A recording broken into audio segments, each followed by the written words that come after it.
Well, India may have taken that big leap with the inauguration, with the launch of 5G on October 1st. But the question that we're asking is, what exactly is the application of 5G? What does it entail? What does it mean for you? Does it merely mean higher data speeds and a better quality video? The answer is a resounding no. Over the last 3 days, we've been speaking to industry leaders, product designers, design engineers, and what they tell us is that one can only be limited. The 5G application can be limited only by one's own imagination and creativity. In fact, over the last 3 days, we've been looking at various use cases of 5G, and we've learned that some of them may just blow your mind. We're at the India Mobile Congress. We're exploring what the use cases of 5G could look like. Here's one interesting use case. This apparatus, essentially what it does is that, assuming I'm here, a maintenance worker working with a telecom company, undertaking maintenance work of a telecom tower, I need my hands to be free. I'm sitting atop a 300 feet telecom tower. Now, to carry out the work, this is the apparatus that will make life easier for me, and this is an example of a use case. How would it make free? Well, I'm wearing this apparatus. It has this miniature screen. It allows me to, in fact, read the standard operating procedure, keeping my hands free, also allowing me the opportunity of connecting with an expert should I require. In fact, just to explain that, it'll be a lot better if I'm able to show this on screen. I'll request my camera person. That's the screen there. It's painting out the SOP for me. Next step. Step next. There you have it. That's the next step that's being showcased to me. Step next. So here it is. In fact, if I can continue with this apparatus as well, if I were to say perhaps need help of a remote expert sitting in a different city altogether, I could then go ahead and call expert. There you have it. It begins to call an expert. And not just that, here's another interesting feature. Cancel. Navigate home. There you have it, the home screen. And here, what I will use now is use the remote camera to get the assistance of a remotely placed expert. My camera. There you have it on my camera. You can see the visuals of the camera person there. He's trying to capture the video. Of course, the situation would be different if I was a telecom engineer. That would give us a visual sense of the situation that's at hand. And then subsequently, I can use that to get some assistance from the remotely placed expert. So an interesting use case this, but what experts tell us is that this is merely one amongst very many use cases that perhaps we're likely to see in the days to come.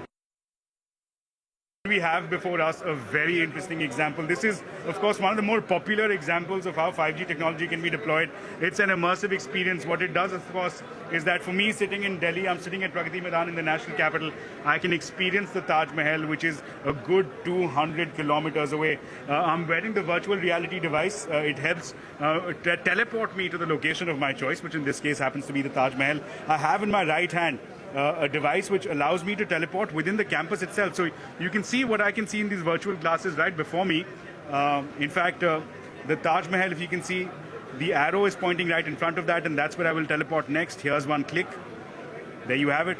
We're standing right in front of the Taj Mahal. You can get the entire sense of the expanse here, and this is all being done virtually here. I'm not there in Agra. I'm still here in the national capital. I'm being told I can jump right up top to get a bird's eye view. There you have it. And I can see these in my virtual glasses, as clear as daylight. This is the view that can be enabled by virtual reality. Like I said, this is one of the more popular applications that we see, and it allows for this immersive experience. And this, of course, is a big, big takeaway here in terms of deployment of 5G technology. So again, another brilliant use case as far as 5G technology is concerned. Tired of ceaseless visits to shopping marts and scouting for healthcare services?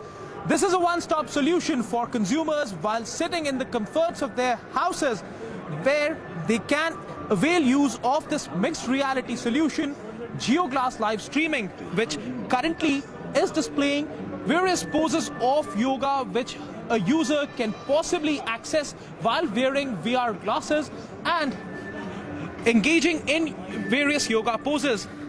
So this is Jio Glass. Jio Glass is the homegrown AR and VR product and ecosystem of Jio.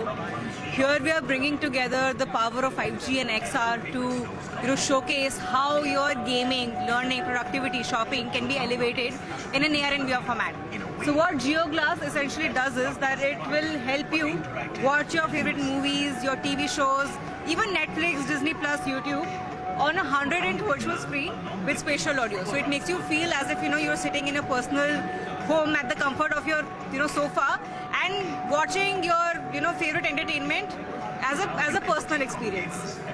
And besides that, I would also like to showcase some of our use cases. So I'll do like a quick learning experiment with you in chemistry. So this is a chemistry lab in AR. What this will help you with is that you can conduct science experiments without being in a hazardous or a dangerous environment.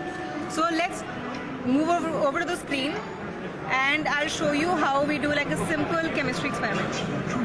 So there is water. With water, I am going to add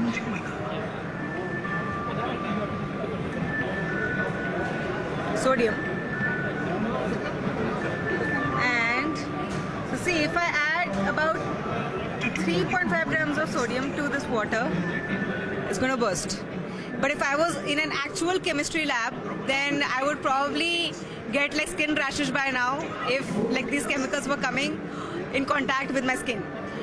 So these are some of the key benefits that you can see when you start using Jio Glass, with some of the key applications that we also have. Yet another tangible benefit enabled by 5G technology is Jio Education, which uses augmented reality to teach students about various aspects from different subjects. The same uses the mobile app to open up a webcast on the screen of a television and can easily be used to teach students about various aspects pertaining to science, technology, and various school subjects. This application, in all likelihood, is going to help not just students studying in physical classes, but is also possibly going to allow spread of teaching to even remote areas and can allow better access to teaching aids for children who are not studying in technology-enabled schools. What we're looking at, essentially, it looks like I'm sitting at the console of a PlayStation, but trust me, this is a PlayStation is not nearly as advanced as the piece of technology that I'm sitting in, that I'm currently placed in. What you're looking at, essentially, is a vehicle that I will be driving using 5G technology. Now, how does this work? I'm sitting in the national capital, but what's interesting is that the vehicle that I will be driving is not situated anywhere near me. It's not situated in Pragati Maidan. It's not even in Delhi. It's not even in the country. In fact, it's not even on the same continent. I'll be driving a vehicle all the way in a suburb of Stockholm in Sweden. That's what 5G technology enables. That's what, in fact, I'll be showing you in moments from now. In fact, I'll ask my camera person to focus on the screen. Now, there are two screens up top. You can see there the black vehicle. That's what I'll be driving. It's about 1 meter long. That's the length of the vehicle. And here at the bottom is the visual that I get as a driver of this vehicle. And it's all happening visually. In fact, let me demonstrate that. So this is the vehicle being driven. I'm being told we have to handle this slightly cautiously. This is a new experience even for me. And here, as you can see, using 5G technology, it allows me complete control of the vehicle at hand. There is absolutely little to no latency, allowing me consistent control over the vehicle without there being any lag, which is critical while handling such autonomous vehicles. What I'm also being told is that the applications can be quite widespread. Mining, that is one key area that such technology can be deployed in. For mining areas which cannot be accessed through human means, such a technology will facilitate excavation from areas which are not deemed safe for humans. Also, for law enforcement agencies, issues concerning such as bomb disposal. These are some of the issues where such technology, where a vehicle can be handled remotely, can be widely used. And this, of course, is just the beginning of such a technology. What I'm being told is that one can be creative with this and one can be limited only by one's own imagination as far as deployment of this technology is concerned. So there you have it, me sitting in Pragati Maidan National Capital, driving a vehicle all the way in Sweden.